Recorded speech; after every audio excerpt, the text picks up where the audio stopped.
guys, ang ganda na nung aking orchid. Oh, look at that. Ito yung aking orchid na bigay ng aking friend. Tingnan niyo, nagkaugat na siya. Oh, ayan, ang pangalan nito ay Dendrobium. Yan, Dendrobium yan, yung mataas na yan. At ito naman, bigay ito ng aking granddaughter. Ayan, yung may petal na white and pink. At saka sa center magenta.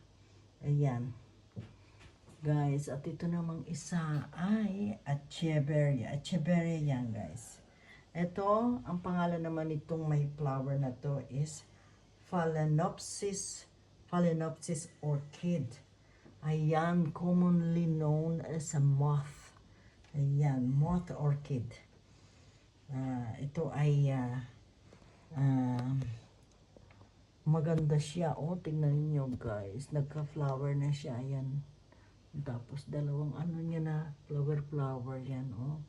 Tapos yung isa rin. Oh, madami na. Oh, tumaas na siya. Hindi ko lang alam kung pwede ko ripat yung ugat na nakaano. So, isi-search natin yan kung pwede i-ripat. Ito, Dendrobium yan. Dendrobium, tumataas na yan. Dendrobium siya, guys. Ito namang Echeveria. Ayan, bigay ng girlfriend ng apo ko yan. Echeveria na yan. Ayan, mga orchid yan. Yung isa meron ako yung nasa sitting room. Ayan guys, ang aking mga orchids.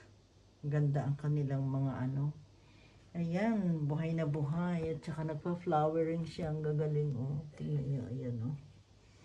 Tapos, ito naman, ayan, nagpa-plant ako ng onion dito sa loob ng pagkakailangan ko ng spring onion dahil malayo ang shop at hindi ka pwede magtanim sa labas.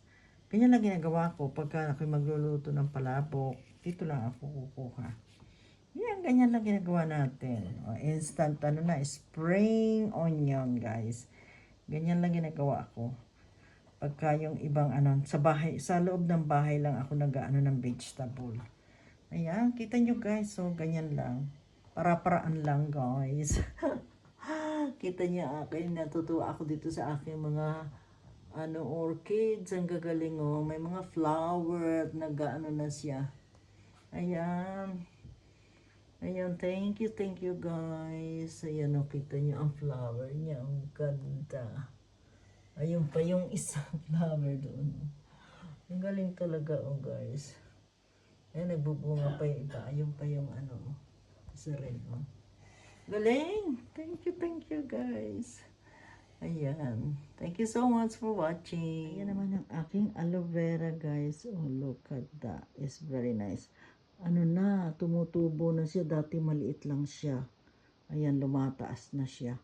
Kailangan na ilipat sa sa malaking lalagyanan. Ayan oh. Kita niyo yan. Aking mga orchids. Orchids kay aloe vera. Mabisa yan sa yan. Sa mga kung saan pinapahid. Sa mga daw. Sa sugat o saan. Ayan. Basta mabisa daw yan. Yung niyan. Yung parang pag inano mo yan. Sa sugat yata. Ayan, at saka sa ulo, ewan ko, parang yata, tsaka sa kapag may sunburn ka, ipapahid mo lang daw yung tagta niyan. Yan, yung aloe vera. Kaya meron akong tanim yan. Bigay lang yan ng aking kapitbahay. Maliit lang yan ngayon, mataas na.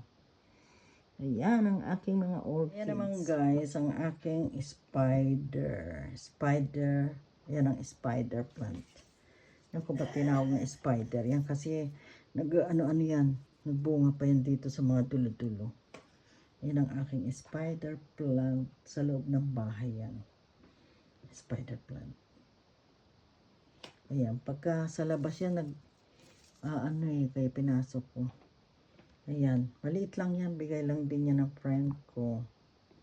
Ayan, spider plant.